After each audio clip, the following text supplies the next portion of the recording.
Bom dia, mais uma manhã com Deus, priorizando a palavra de Deus e nesta manhã do dia 13 de dezembro nós vamos meditar de 1 Timóteo, do capítulo 4 ao capítulo 6 e que a paz do Senhor encha o teu coração nesta manhã.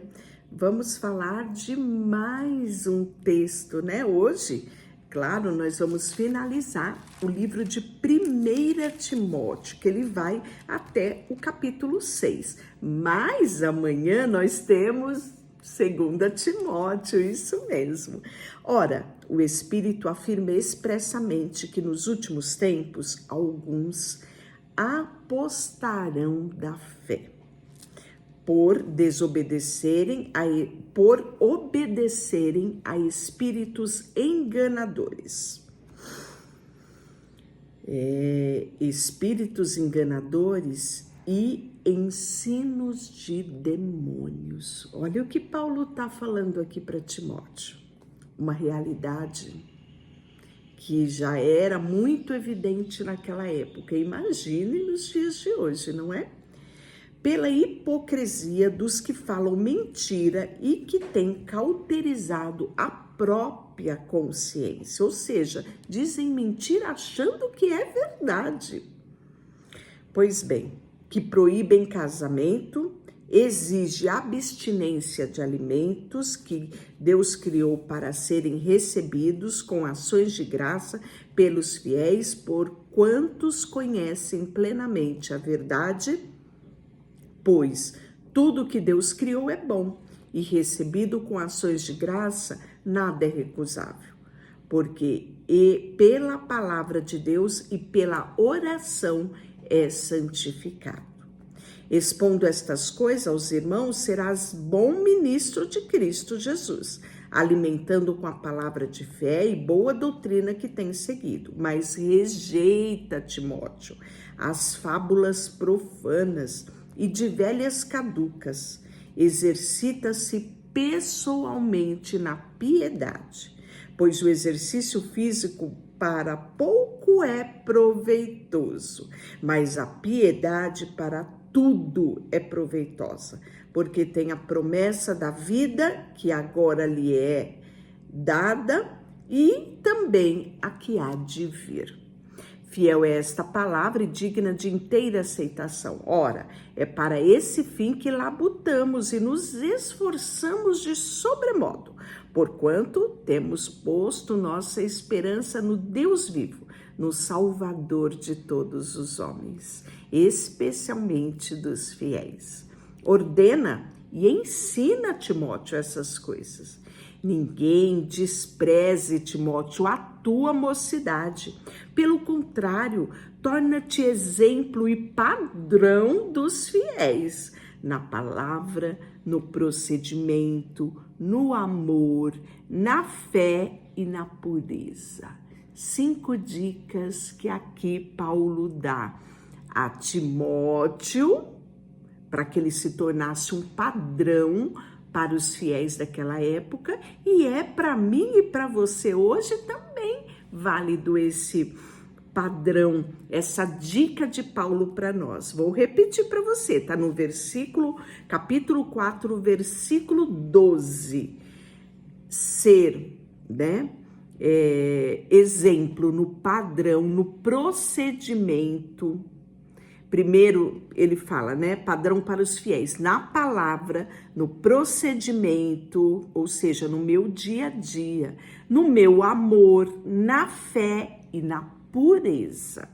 Até a minha chegada, aplica-te na leitura e a exortação do ensino. Não te faças negligente para com o dom que há em ti, o qual lhe foi concedido mediante a profecia com imposição de mãos do presbitério. Medita nestas coisas e nelas ser diligente, para que o teu progresso a todos seja manifesto. Tem cuidado de ti mesmo, Timóteo, e da doutrina. Continua nesses deveres, porque fazendo assim, salvarás a ti e aos que te ouvem. Olha que riqueza esse capítulo 4 tem para nós hoje, não é? Quantas vezes pregando a outros somos nós mesmos encontrados em falha? E aqui Paulo admoesta a Timóteo: Timóteo, cuida de ti mesmo. Primeiro cuida de ti, depois da sã doutrina, né? Porque permanece nisso, Timóteo, porque você fazendo isso, você salvará a ti primeiro e depois aqueles que te ouvem. Muito precioso, né? Esses conselhos. Capítulo 5, ele vai falar dos deveres dos pastores, né? Para com as classes de pessoas. Não repreenda ao homem idoso, antes exorta-o como pai, como ao pai, aos moços como aos irmãos, as mulheres idosas como as mães, as moças como irmã, com toda a pureza. Né? Então, ou seja, se você tem que exortar alguém, exorte em amor, né? Se for uma mulher mais velha, como se fosse a mãe dela, falando com todo carinho. Se for por uma irmã, né? Então, ele dá esse rico ensino para o nosso irmão Timóteo, que estava iniciando no seu ministério pastoral. É riqueza essa carta, não é? Pois bem, honrar as viúvas, verdadeiramente as viúvas. Por que ele fala isso? Porque para essas verdadeiras viúvas não tinha ninguém por ela, né? Então aqui não bastava ser viúva de marido, tinha que ser também viúva de filhos, né? Porque quando uma pessoa é viúva de marido, a obrigação de cuidar desta pessoa é dos seus filhos, dos seus parentes próximos, não é? Aqui eram aquelas senhoras, né?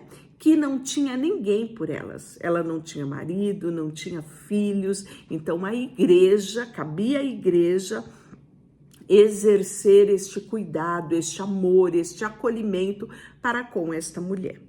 Mas se alguma viúva tem filhos ou netos, que estes aprendam primeiro a exercer piedade para com a sua própria casa e recompensar os seus progenitores. Por isso é aceitável diante de Deus.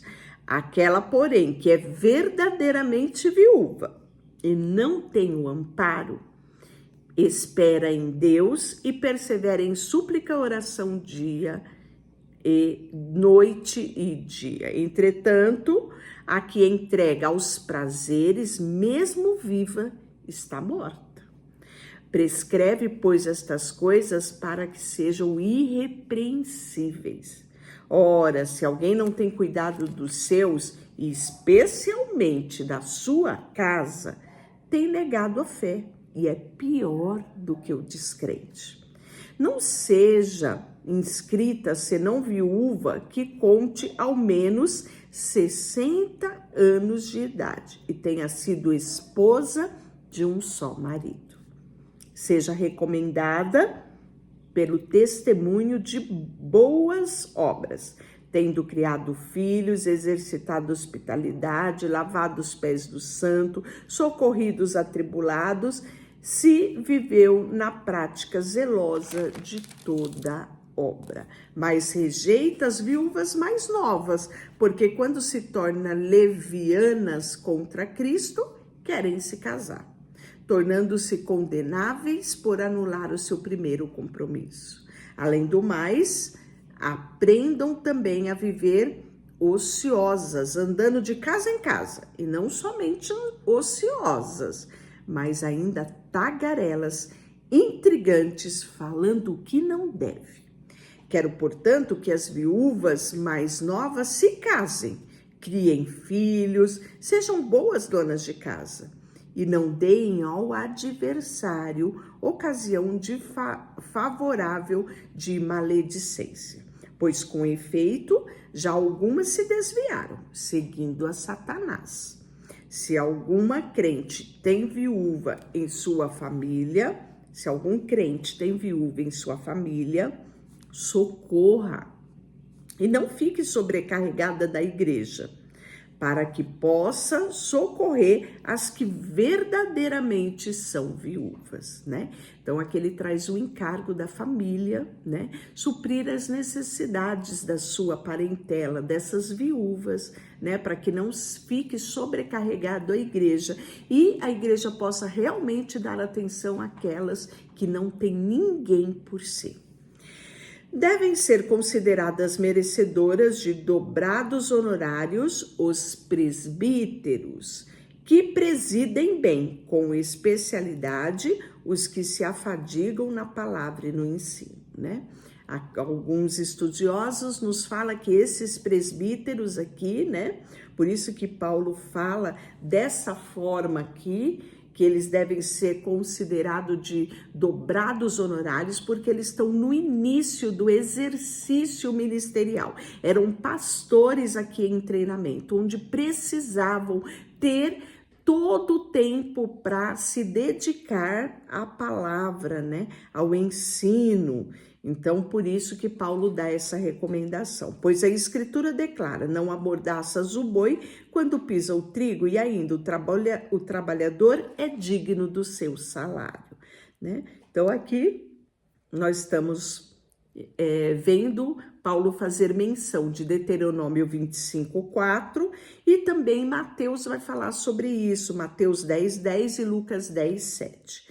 Não aceite denúncia contra presbíteros, senão exclusivamente sobre o depoimento de 2 ou 3 testemunhas, né? E isso deve ser com qualquer pessoa, é o que diz a lei mosaica em Deuteronômio 17:6, 19:15. Quanto aos que vivem no pecado, repreende na presença de todos, para que também os demais o tema. Conjuro-te perante o Senhor Deus e Cristo Jesus e os anjos eleitos que guarde esses conselhos sem prevenção, nada fazendo com parcialidade. A ninguém imponhas precipitadamente a mão. Não te tornes-se cúmplice do pecado de outrem. Conserva-te a ti mesmo, Timóteo, puro. Não continue beber somente água. Use um pouco de vinho, por causa do teu estômago e das tuas frequentes enfermidades. Então, aqui é o poder curativo do vinho, né? Lembrando que o vinho daquela época era muito diferente do vinho de hoje, não é? Os pecados de alguns homens são notórios e levam a juízo, ao passo que os de outros só mais tarde se manifestam. Então, Paulo ensina muito a Timóteo ter cautela no agir aqui, né? Da mesma sorte, também as boas obras antecipadamente se evidenciam e, quando assim não seja, não podem ocultar-se. E aí, capítulo 6, ele vai falar do proceder dos senhores e dos servos. Todos os servos que estão debaixo do jugo, considere-se digno de toda honra o próprio Senhor, para que o nome de Deus e a doutrina não seja blasfemada. Também os que têm Senhor fiel, não o trate com desrespeito, porque é irmão. Pelo contrário, trabalham ainda mais, pois ele que partilha do seu bom serviço é crente e amado e ensina e recomenda coisas boas. Agora ele vai falar sobre os falsos mestres e o perigo da riqueza. Veja bem, se alguém ensina outra doutrina e não concorda com a sã palavra do Senhor Jesus Cristo e com o ensino segundo a piedade, é enfatuado, nada entende, mas tem mania por questões e contendas de palavra de que nascem invejas, provocações, difamações, suspeitas malignas. Ainda alterações sem fim por homens cuja mente pervertida, privados da verdade, supondo que a piedade é fonte de lucro. De fato, grande fonte de lucro é a piedade, com o contentamento. porque nada temos trazido para o mundo, nem coisa alguma podemos levar dele. Se todo ser humano levasse esse texto a sério, repensaria muito nas suas prioridades. Vou ler de novo para você. Porque nada temos trazido para esse mundo, ou seja, tu nasceu nu, pelado, pela mão de outros. E como é que tu vai morrer? E nem coisa alguma podemos levar dele.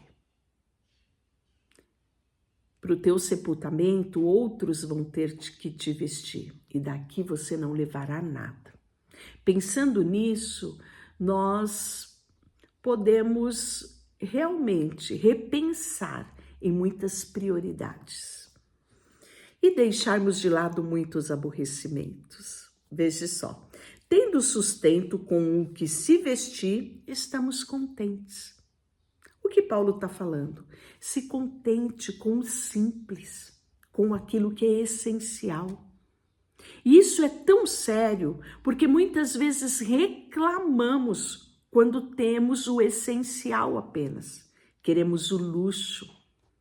Se temos um ovo, queria tanto comer uma carne. Se temos um arroz e feijão, hoje eu queria era comer uma lasanha. Estou falando isso de coisas simples do nosso usual. Então, Paulo aqui está admoestando Timóteo, ensinando o seu filho Timóteo como ele deveria proceder na vida. Que ensino é para nós também nos dias de hoje? Seja feliz com o simples, agradeça a Deus pelo simples, tenha contentamento pelo simples, valorize cada detalhe da sua vida, aquilo que você come, a cama que você dorme, o chuveiro que você toma banho, coisas simples do dia a dia, deve ser alvo de gratidão no nosso coração. Pense nisso, tá? Ora, os que querem ficar rico caem em tentação e cilada e muitas concupiscências insensatas e perniciosa, os quais afogam os homens na ruína e na perdição. Porque o amor ao dinheiro, porque o amor do dinheiro é a raiz de todos os males. Alguns nessa cobiça se desviaram da fé e a si mesmo atormentaram-se com muitas dores. Não é os outros que atormenta. Olha o que ele diz. E a si mesmo atormentaram-se com muitas dores. E aí, por fim, ele vai fazer um apelo, final a Timóteo. Tu, porém, homem de Deus, foge destas coisas. Antes segue a justiça, a piedade, a fé, o amor, a constância e a mansidão. Combate o bom combate da fé. Toma posse da vida eterna, para o qual também foste chamado, de que fizeste a boa confissão perante muitas testemunhas. Exorto-te perante Deus, que preserva a vida de todas as coisas perante Cristo Jesus, que, diante de Pôncio Pilato, fez a boa confissão. Que guardes o mandamento imaculado e irrepreensível até a manifestação do nosso Senhor Jesus Cristo, a qual, em sua época determinada, há de ser revelada pelo bendito e único e soberano, o Rei dos Reis, o Senhor dos Senhores, o único que possui imortalidade, que habita em luz inacessível, a quem o homem algum jamais viu, nem é capaz de ver. A ele a honra, o poder eterno. Amém.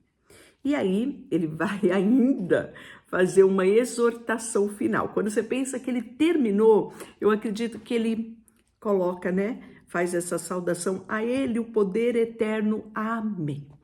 Aí ele para e lembra de algo mais, e aí ele escreve acerca dos ricos. Exorta os ricos do presente século, que não sejam orgulhosos, nem depositem a sua esperança na estabilidade e na riqueza. mas em Deus, em tudo que nos proporciona ricamente para o nosso aprazimento. Que pratique o bem, sejam ricos de boas obras, generosos em dar e prontos para repartir.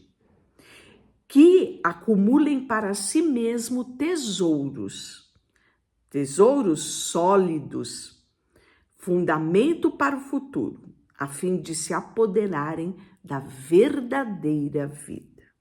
E aí um conselho final e as bênçãos apostólicas. E tu, Timóteo, guarda o que te foi confiado, evitando falatórios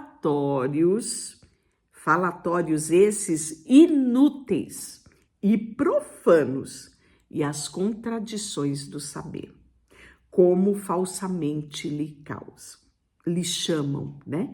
Então já devia ter, né, notícias que Paulo recebeu sobre pessoas que rodeavam ali Timóteo, né? E Paulo aqui vai advertir ele, né? Isso é muito útil para nós também nos dias de hoje, né? Guarda o que te foi confiado. Evite falatórios inúteis e profanos e contradições do saber, como falsamente lhe chamam. Pois alguns, professando, se desviaram na fé. Timóteo, a graça seja convosco. Deixa eu orar por você. Senhor, nesta manhã, colocamos diante de Ti o nosso coração. Ajuda-nos a aprendermos essas riquezas que Paulo ensina a Timóteo, que chegou até nós nos dias de hoje. Nos ajuda a vivermos conforme os princípios da Tua palavra, olhando não para as coisas que são terrestres, mas para aquelas que são eternas.